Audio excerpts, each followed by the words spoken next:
Hey guys, welcome back to our channel. இன்னைக்கு நம்ம kitchen vlog பார்க்க போறோம். இந்த vlogல என்னெல்லாம் பண்றோம்னு பார்த்தறலாமா? வாங்க வீடியோக்குள்ள போலாம். ஸோ இன்னைக்கு ஃபர்ஸ்ட்டாக இந்த ஷெல்ஃப் வச்சுட்டு அதில் கண்டெய்னர்ஸில் ஸ்பைசஸ் அப்புறம் மசாலா அதெல்லாம் போட்டுட்டு அப்படியே அரேஞ்ச் பண்ணி வைக்க போகிறோம். ஓகேவா? ஸோ ஃபர்ஸ்ட்டாக லைக் இந்த ரேக் இருக்கு இல்லையா, இதில் பார்த்தீங்கன்னா எல்லா கண்டெய்னர்ஸையும் லைனாக அரேஞ்ச் பண்ணி வைக்க போகிறோம். இதில் கீழே வந்து பார்த்திங்கன்னா ஒரு பேடு கொடுத்துருக்காங்க, அதாவது க்ரிப்பாக இருக்கணுங்கிறதுக்காக. பெருசாக வெயிட்டாலாம் இல்லை, ஓகேவாக தான் இருக்குது. மேபி லைக் தாங்கும்னு தான் நினைக்கிறேன், பட் பரவாயில்ல, பார்க்கலாம். ஸோ ஃபர்ஸ்ட் இதை அரேஞ்ச் பண்ணிவிட்டு அடுத்து கண்டெய்னர்ஸ்லாம் லைனாக வச்சிடலாம். என்னென்ன மசாலாஸ்லாம் வைக்கணுமோ கீழே கண்டெய்னர்ஸ் வச்சுக்கலாம், மேலே ஆயில்ஸ் வச்சுக்கலாம். இப்போது லைனாக ஒரு மசாலா அண்ட் ஸ்பைசஸை இந்த மாதிரி நான் பாக்ஸில் ஆர்கனைஸ் பண்ணி வச்சிடுறேன். ஃபர்ஸ்ட் மிளகா பொடி, மல்லிப்பொடி, மஞ்சள் பொடி, சிக்கன் பொடி அப்படின்னு லைனாக எல்லாத்தையும் போட்டுடுறேன். ஸோ எனக்கு பார்த்திங்கன்னா லைக் யூஸ்வலாக இந்த மசாலா ஃபில் பண்ணி வைக்கிறது, ஆர்கனைஸ் பண்ணி வைக்கிறது அதெல்லாம் ரொம்ப பிடிக்கும். இந்த ஆர்கனைசிங் ஒர்க் எல்லாம் பார்த்திங்கன்னா பார்க்குறதுக்கே ஒரு மாதிரி ரிலாக்ஸிங்காக ஸ்மூத்தாக ஒரு பிஜிஎம், ஒரு ப்ளசண்ட்டான பிஜிஎம்மோட கேட்குறக்கு பார்க்குறக்கு ஒரு மாதிரி நல்லாயிருக்கும். நான் மட்டும்தான் அப்படியா, இல்லை நீங்களும் என்ன மாதிரி தானே? என்ன மாதிரி நீங்களும் இருந்தீங்கன்னா கமெண்ட் செக்ஷனில் சொல்லுங்கள், நானும் தெரிஞ்சுக்கிறேன்.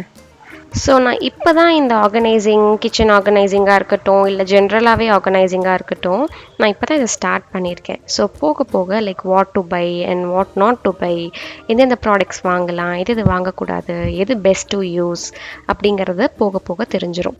So like as this is my very first time in purchasing all these kitchen products or containers, so like போக போக நான் என்னென்ன வாங்கணும் அப்படிங்கிறத நான் அப்கிரேட் பண்ணிப்பேன். ஸோ இப்போதைக்கு இதெல்லாம் தான் என்னோடய கிச்சனில் நான் பியூட்டிஃபுல்லாக அடுக்கி வைக்க போகிற பொருட்கள். ஸோ இங்கே பார்த்தீங்கன்னா இதுதான் அஞ்சரை பெட்டி. ஸோ இதில் ஒரு 6 பாக்ஸஸ் இருக்குதா. இதில் பார்த்தீங்கன்னா என்னென்ன போடணுங்கிறது இது தெரிஞ்சிருச்சு.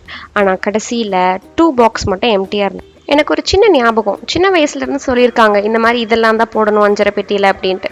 ஸோ யூடியூப்பில் போய் சர்ச் பண்ணிட்டு வந்தோடனே தான் சொன்னாங்க சென்டரில் மஞ்சள் இருக்கணும், சுற்றி இந்தந்த பொருட்கள் இருக்கணும்னு சொல்லிட்டு. அப்புறம் மிளகாய் இருக்கக்கூடாதுன்னு சொல்லியிருந்தாங்க. ஸோ உங்களுக்கு எதை போடணுமோ நீங்கள் போட்டு வச்சுக்கோங்க, பட் மிளகாய் நீங்கள் அவாய்ட் பண்ணிக்கோங்க. வேறு ஏதாச்சும் ஸ்பைசஸ் கூட நீங்கள் அதில் போட்டு வச்சுக்கலாம். ஸோ இது வந்து ஒரு மாதிரி ரொட்டேட் பண்ணுற மாதிரி இருந்துச்சு. ஸோ அது கொஞ்சம் ஹெல்ப்ஃபுல்லாக இருக்கும் அப்படிங்கிறத நான் நினச்சேன். சரி, ஓகே, அவ்வளோதான். இந்த அஞ்சரை பெட்டி ஆர்கனைசேஷன் அவ்வளோதான், ஒரு ஓரமாக தள்ளி வச்சிடலாம். அடுத்ததாக இந்த ஒரு சிங்கிள் கண்டெய்னர் வாங்கியிருந்தேன் இல்லையா, இதில் என்ன போடுறதுன்னு எனக்கு தெரியல. சரி, ஏதாவது ஒன்று இருக்கட்டும்னு சொல்லிட்டு மல்லி போட்டு வச்சுட்டேன். அடுத்ததாக இந்த கூடை வாங்கியிருந்தேன். இந்த கூடை சம்திங் லைக் அரவுண்ட் 99 ருபீஸ் என்னமோ வந்துச்சு. பட் ஓரளவுக்கு லைக் ஸ்ட்ராங்காக தான் இருந்துச்சு. லைக் ஏதாச்சும் கம்மியான வெயிட்டில் ஏதாவது போட்டு வச்சுக்கலாம் நம்ம டேபிள் டாப்பில். அடுத்ததாக இந்த ஹேங்கிங் வாங்கினேன் இல்லையா, இதை வந்து அந்த ஸ்விட்ச் போர்ட் கிட்ட ஒட்டிக்கலான்னு நினச்சேன். ஆனால் அந்த டைல்ஸ் இருக்கக்கூடிய டெக்ஸ்சர் வந்து ஒரு மாதிரி சொரன்னு இருந்துச்சு. சரி, ஓகே, இதை வந்து அங்கே ஒட்டி பார்ப்போம். லைக் ஆஸ் நான் முன்னாடியே சொன்ன மாதிரி இந்த டபுள் சைட் டேப் எந்த அளவுக்கு ஸ்ட்ராங்காக இருக்குன்னு தெரியல. பட் ஸ்டில் இந்த ஹேங்கிங் வந்து பெருசாக வெயிட் இல்லை, ஸோ நிற்கும் தான் நினைக்கிறேன். ஹோப்ஃபுல்லி ஒட்டி பார்க்கலாம். இந்த வீடியோ எடிட் பண்ணும்போது தான் பார்த்தேன், நான் அந்த பக்கம் இந்த பக்கம் நடந்துக்கிட்டே இருக்கேன் அப்படின்ட்டு. இப்போ அந்த ஹூக் இருக்குது இல்லையா, அதை நான் வந்து வாலில் ஸ்டிக் பண்ண ஆரம்பிக்கிறேன். இது வந்து ஜஸ்ட் பிளாஸ்டிக் மாதிரி இருக்குது. பின்னாடி வந்து அந்த டபுள் சைட் டேப் இருக்குது. எந்த அளவுக்கு ஸ்ட்ராங்காக இருக்குன்னு தெரில, பட் ஸ்டில் ஒட்டி பார்க்கலாம். அதை வெறும் ஜஸ்ட் ஒட்டாமல் நல்லா ப்ரெஸ் பண்ணி விட்டால் தான் அது நிற்கிது. ஸோ இந்த வீடியோ எடுத்து முடித்து 1 டே கழித்து அது வந்து விழுந்துருச்சு ஆக்சுவலாக. ஸோ அதுக்கப்புறம் நல்லா நான் வேறு புதுசு எடுத்து நல்லா ப்ரெஸ் பண்ணி விட்டு ஒட்டி வச்சேன். அதுக்கப்புறம் 3மே இப்போ நல்லா ஸ்ட்ராங்காக நின்றுட்டு இருக்கு. ஸோ நீங்கள் இதை யூஸ் பண்ணுறீங்கன்னா நல்லா ஸ்ட்ராங்காக ப்ரெஸ் கொடுங்க. அந்த ஹேங்கிங்ஸ் எல்லாம் மாட்டினக்கப்புறம் என் மூஞ்சியில் இருக்கிற சந்தோஷத்தை மட்டும் நீங்களே பாருங்களேன். அப்படியே மாட்டினோடனே அப்படியே மூஞ்சியில் பிரகாசமாக இருந்துச்சு. ஸோ ஃபஸ்ட் லைக் மங்களகரமாக மஞ்சளில் ஆரம்பிச்சிட்டோம். அடுத்து ப்ளூ கலர் தொங்க விட்டாச்சு, அடுத்து ரெட் கலர் தொங்க விட்டாச்சு. எவ்வளோ பியூட்டிஃபுல்லாக இருக்குன்னு பாருங்களேன். உங்களுக்கும் என்ன மாதிரியே பிடிச்சிருந்தா கீழே கமெண்ட் பண்ணுங்கள், நானும் தெரிஞ்சுக்கிறேன். ஸோ நெக்ஸ்ட்டு நான் சொன்னேன் இல்லையா, லைட்டாக எதாவது வெயிட் போட்டு வச்சுக்கலாம் இந்த கூடையிலன்னு சொல்லிட்டு, அதே மாதிரி நான் போட்டு வச்சுட்டேன். அடுத்ததா அதுக்குள்ள ஒரு பார்சல் ஒன்று வந்துச்சு. ஸோ அந்த ப்ராடக்ட் அன்பாக்ஸ் பண்ணிகிட்ருக்கேன். தீபாவளிக்கு இந்த ஒரு saree எடுத்திருக்கேன். இது வந்து நான் எஜியோவில் ஆர்டர் போட்டு வாங்கியிருக்கேன். இன்றைக்கி தான் கரெக்டாக வந்துச்சு. எனக்கு இந்த saree பார்த்த உடனே ரொம்ப பிடிச்சிருச்சு. எனக்கு பிங்க் கலர் நல்லா சியூட் ஆகும்னு சொல்லிட்டு இதை நானும் எங்கள் அம்மாவும் ஆர்டர் போட்டு வாங்கினோம். ஸோ இங்கே பார்த்தீங்கன்னா இதோட ப்ரைஸ் வந்து, அதாவது ஷோரூம் ப்ரைஸ் வந்து பார்த்தீங்கன்னா சம்திங் அரௌண்ட் 5000. ஸோ ஏதோ ஆஃபர் 55% ஆஃபரில் இது சம்திங் 2500 என்னமோக்கு வாங்கினோம். இதோட லிங்க் வேணும்னா சொல்லுங்கள், நான் டிஸ்கிரிப்ஷனில் அட்டாச் பண்ணுறேன். இதோட ப்ரைஸ் டேக்கையும் நான் காமிச்சிருப்பேன் பாருங்கள். It is something like around 4998. Correct, 4998.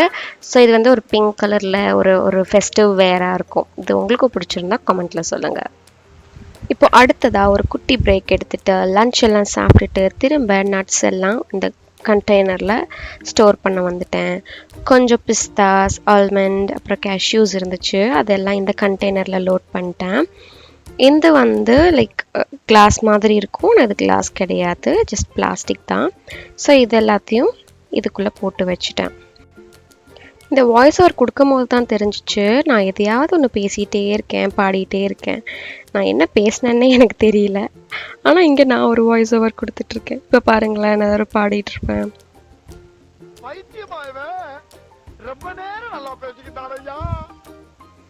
So இந்த மாதிரி தான் இந்த ஓவரால் ஆர்கனைசிங் போச்சு. ஸோ இப்போ இது எல்லாத்தையும் ஸ்டோர் பண்ணிவிட்டு அழகாக க்ளோஸ் பண்ணி வச்சாச்சு. அடுத்து இந்த ஸ்பூன்ஸ் வாங்கினேன் இல்லையா, கோல்டன் ஸ்பூன், அதெல்லாம் ஒரு கப்பில் போட்டு வைக்கலாம் அப்படின்னு சொல்லிட்டு எடுத்து வச்சுருந்தேன். இந்த க்ரீன் கலர் டம்ளர் மாதிரி வந்துச்சு. ஸோ இது கொஞ்சம் மேட்சிங்காக இருந்துச்சு, க்ரீன் வித் கோல்டன். ஸோ இது எல்லாமே அதில் போட்டு வச்சுட்டேன். லைக் க்ளோஸ்அப்பில் காட்டுறேன் பாருங்கள். அந்த கலர்ஸ் வந்து நல்லா கான்ட்ராஸ்டாக இருந்துச்சு, பியூட்டிஃபுல்லாக இருந்துச்சு. அந்த கிளாஸும் வந்து பார்த்திங்கன்னா ஒரு ஸ்டெயின்லெஸ் ஸ்டீல் தான். அது கொஞ்சம் அழகாக இருந்துச்சு. அதில் கொஞ்சம் இந்த லைட்டரு அதெல்லாமே போட்டு வச்சுட்டேன். அடுத்து இந்த ஒரு பவுல், இதுவும் ஒரு பிளாஸ்டிக் பவுல் தான். இதுவும் நல்லா இருந்துச்சு. இது கொஞ்சம் வெயிட் கம்மியாக தான் வைக்கணும், பிகாஸ் இது கொஞ்சம் லைட் வெயிட்டடாக தான் இருந்துச்சு. ஸோ இது ஈஸியாக உடஞ்சிரும். ஸோ லைக் ஆல்மோஸ்ட் அவ்வளோதான். இதுக்கப்புறம் என்னால் முடிஞ்சதை நான் பண்ணிட்டேன். That's it. ஸோ இந்த வியூ பாருங்கள், எப்படி இருக்குன்னு சொல்லிட்டு கமெண்ட்டில் சொல்லுங்கள். அண்ட் இந்த வீடியோவில் உங்களுக்கு என்னென்ன பிடிச்சதுன்னு சொல்லி கமெண்ட் சொல்லுங்கள். நம்ம வீடியோ இப்போ தான் ஃபர்ஸ்ட் டைம் பார்க்குறீங்கன்னா சப்ஸ்கிரைப் பண்ணிவிட்டு லைக் பண்ணிக்கோங்க.